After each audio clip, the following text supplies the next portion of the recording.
Hi. Thank you so much for meeting with me. Could you please tell me introduce yourself, your name and your title? My name is Jackie Hoff. My title would be Head Registrar. Awesome. So I just wanted to ask you some questions about the exhibition to get an idea of just some insights into the making of the exhibition and also some of the objects in the exhibition and also the mummies. So let's start with your background. What led you into archaeology and how did that path bring you to your current role as the registrar for Mummies of the World? Wow.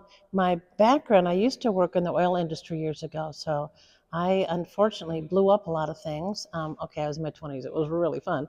But Awesome. in doing so, we opened up a bunch of um, paleontological material over the years. And then I wondered where the paleontology stuff went. And then I found out it went to museums and or colleges. So I thought that would be interesting and fun. And then I went to work in a museum and then got an archaeology degree, and I just love this stuff. So that's kind of led me to do all of this for years. Amazing, very cool.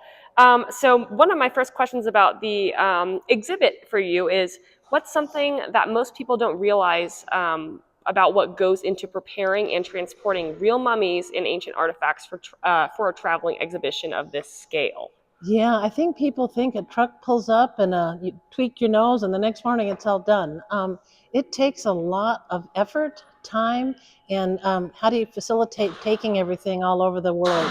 And it's a lot. It takes almost a year to prep to actually put an exhibition together. You have to make the cases, the walls, all of the literature that goes through the graphic panels. And then, last but not least, how do you build the cases to hold the precious objects that you want to exhibit? So it's a lot of work, and it's not that everybody can do that. So there's certain people across the globe that actually help put these things together for us.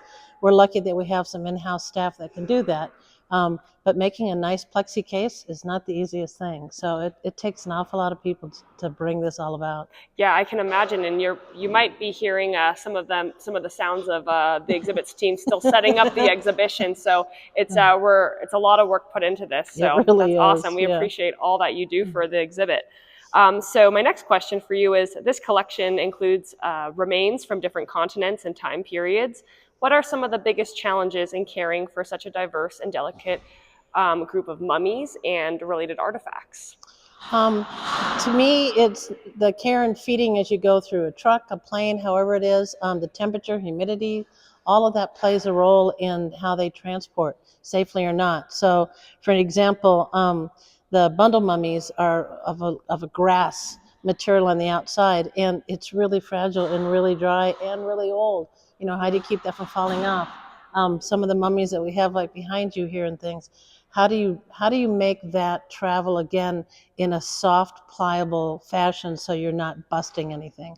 All of that, again, is a lot of care for Sure. people who help put it all together. Absolutely. So, can you walk us through what a typical day might look like during setup week, which is currently ongoing? What's your role in making sure the exhibit is installed correctly and respectfully? One of the first things we do when we get on site is double check to make sure what we thought we were going to do matches what we can actually do. Oftentimes, paper plans versus the real spaces are different. So that's the first thing you do. Once you're satisfied that everything is going to work well within the venue, then you go about putting up the walls, and we double check to make sure it not only is it up correctly, does it serve its purpose on where the casework is going to go? Because everybody needs to see everything, but we need to keep the lights low too. We don't want to destroy the objects that we're using. So once all that's done, we start loading things in, and at the very end, I make one last go and check every single case to ensure that it's where it needs to be, it's got its copy, it's ready to be viewed. My next question is: of all the mummies featured, is there one that particularly resonates with you, either professionally or personally? Um, they're all just incredible. I'm amazed what these people live through and how they live their lives. But because I do so much work with Egyptian material, I probably have to default to the Egyptian mummies. So, my last question for you is for visitors coming to see the exhibit, what do you hope they take away, not just about mummification, but about the people and cultures behind these remains? I guess my biggest thing is that this is a story about mummification, but I also think it's a story about so much more. There are so many ways you can run with the history of the cultures of these wonderful people. We do have a lot of animals, the story behind where these animals were found and how they became mummified. I just think there's a lot to it. Travel. All I can say is get out of your couch and get on a plane. Go and travel. It's awesome out there. Go check it out. You'll see tons of people who are living their best lives that they can live, and get involved. That's awesome. And actually, I'm going to add one more thing. So, in a different conversation with you, you talked about how these mummies, how this exhibit doesn't just show the science and the process behind mummification and the culture, but also the love that has gone into these mummies. Could you elaborate a little more about that? Well, I think unless you have been, out and about, we have our own worldview on how death happens. And I think actually in America, we're kind of hesitant to talk about it. We don't really, we know someday we're going to die, but it's not part of your daily living and conversations. Whereas some of these culture groups, actually, like the Peruvian mummies, for example, they're not only put up top of a mountain or inside a rock cave, many times they're kept in someone's house, and they are part of the party that's going on, the conversation, all the nuances that happen.